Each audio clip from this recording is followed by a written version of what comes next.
Yo, this is Rick Mahorn, the bad boy, giving a shout out to my man Drew, Detroit Drew. Make sure you tune in on his YouTube channel, Detroit Drew, bad boy.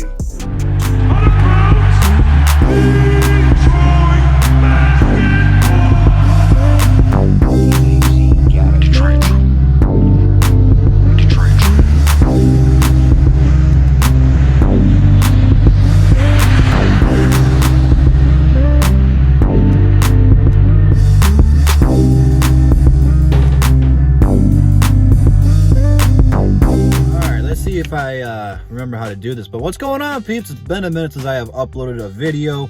It's been a plethora of things. I've just been crazy busy. I've only had one day off a week, and I'm just kind of exhausted from that. Then I've been dealing with raising the baby and all this other stuff. So I mean, nothing crazy has happened. It's just I've been super busy, and when there's not a whole lot of breaking news involving the Pistons, it just hasn't been a priority. So we're back for now. Talking about this, and then I have a Drew 313 podcast coming out. I'm not sure when that will be officially uploaded or not. I gotta tweak it a little bit and edit it, but that will be coming out this week as well. But media day is happening yesterday, which also means today training camp for the Detroit Pistons officially starts. And we got some news. First and foremost, I just want to say the mood has changed. And I'm not talking about AEW's Taz. I'm talking with the Detroit Pistons and what they're trying to do. The mood, the vibe has changed. Last year, everyone was just talking about, I'm here to help the team, do whatever they ask of me. Now, this year, everyone that they have interviewed and talked about has mentioned that W word, winning. We're no longer tanking. I'm not saying we're going to be this great team or we're making the playoffs or that we're not going to be a great team and that we're not going to make the playoffs. I don't know yet. There's a lot of what ifs and how good are we actually going to be. But to have Cade Cunningham talking about winning, to have Jeremy Grant now talking about winning, and everyone in between talking about winning. Rodney McGruder may be the exception. I think he was just happy to be here. I don't know why the hell McGriddle's still on the team. But I think he was just happy to be a part of something. But for the most part, everyone's talking about the W's. We have to get W's. We're not tanking anymore. We're trying to make the play-in tournament. And eventually, not this year, maybe not next year, we're trying to be title contenders. That's the ultimate goal in this game. And right now, we're taking steps. Last year, we were the worst team in the East.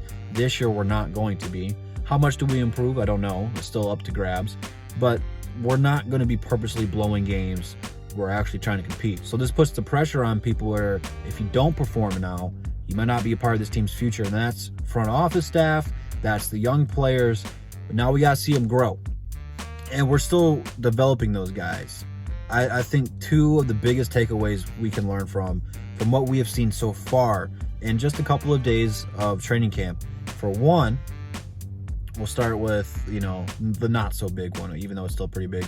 Juwan Howard, U of M's head basketball coach, was in the building. And maybe that's because John Beeline was there. Maybe it's just because we're the Detroit Pistons. But he was there helping and teaching some of the young guys, which, yes, you could be saying, well, college is different than the NBA. Well, he has been an assistant coach in the NBA for quite some time. He was on those Miami teams with LeBron, Dwayne Wade, and Chris Bosh. He has seen what it takes to get to that level in the NBA. And now he has become, and again, Michigan still got, to prove it, one of the best coaches in basketball in college right now. What he did with U of M in his first year was remarkable. No one really seen that coming, but he got the people to buy into the system. So when you have a bunch of players who are a year, maybe 2, maybe 3 years out of college that are still very, very young, to have a guy like that come in and teach these guys some things is very, very important, and it can help a lot. And plus, a lot of guys are going to respect him because growing up, LeBron was their favorite player. They've seen the Miami Heat play a lot, and they probably were like, oh, cool, he coached LeBron. So it's never going to be bad to have a coach either at a college level, and he was an assistant for Miami for a very long time, to come in and help those guys. But the big one, no pun intended, was Hall of Famer, 4-time Defensive Player of the Year, NBA champion, first ever undrafted player in the Hall of Fame, Big Ben Wallace was there. And I'm glad that Big Ben is taking upon himself to be an owner of the G League team and, be here when the Pistons were in the draft lottery. He helped us get the number 1 overall pick. He is involved with the Detroit Pistons. It's great to see, and I really hope we get to see more of the bad boys be involved if they want. Some of those guys have already had their chances. They didn't end so well, Joe Dumars. But to see the 04 team now kind of take that role is going to be nice to see. But Big Ben wasn't just there to help the guys. He was working on what he does best. Low post defense.